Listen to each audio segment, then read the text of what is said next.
মধ্যপ্রাচ্যের উত্তেজনা আরও ভয়াবহ মোড় নিয়েছে যখন ইরান টানা তৃতীয় রাতেও ইসরায়েলের বিভিন্ন স্থানে প্রাণঘাতী ক্ষেপণাস্ত্র ও ড্রোন হামলা চালায়। এই হামলাগুলো ইসরায়েলের সামরিক ঘাঁটি, রাডার সিস্টেম এবং গুরুত্বপূর্ণ অবকাঠামোকে লক্ষ্য করে করা হয়েছে বলে দাবি করেছে ইরান। পাল্টা জবাবে ইসরায়েল ও ইরানের বিভিন্ন সামরিক ও কৌশলগত স্থাপনাকে আঘাত করেছে। এর ফলে দুদেশের মধ্যে সরাসরি যুদ্ধের সম্ভাবনা এখন আর কল্পনার বিষয় নয়, বরং এক বাস্তব হুমকি।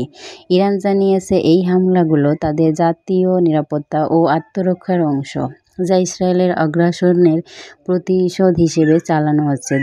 দেশটির রাষ্ট্রীয় সংবাদ মাধ্যমে প্রকাশিত বিবৃতিতে বলা হয়, যতক্ষণ না ইসরায়েল আমাদের সার্বভৌমত্বে হস্তক্ষেপ বন্ধ করছে, ততক্ষণ আমাদের প্রতিরোধ চলবে। অন্যদিকে ইসরায়েল বলেছে, তারা জাতীয় নিরাপত্তা রক্ষার স্বার্থে পাল্টা হামলা অব্যাহত রাখবে এবং প্রয়োজনে আরও কঠোর পদক্ষেপ নেওয়া হবে।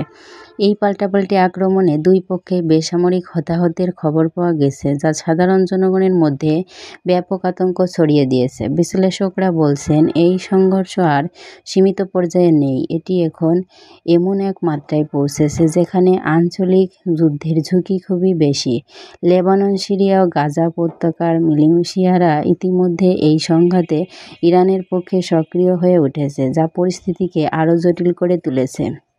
আন্তর্জাতিক সম্প্রদায়, বিশেষ করে জাতিসংঘ ও যুক্তরাষ্ট্র, এই পরিস্থিতি নিয়ে গভীর উদ্বেগ প্রকাশ করেছে এবং উভয় পক্ষকে সংযত থাকার আহ্বান জানিয়েছে। তবে কূটনৈতিক সমাধানের কোনো স্পষ্ট আলামত এখনও দেখা যাচ্ছে না।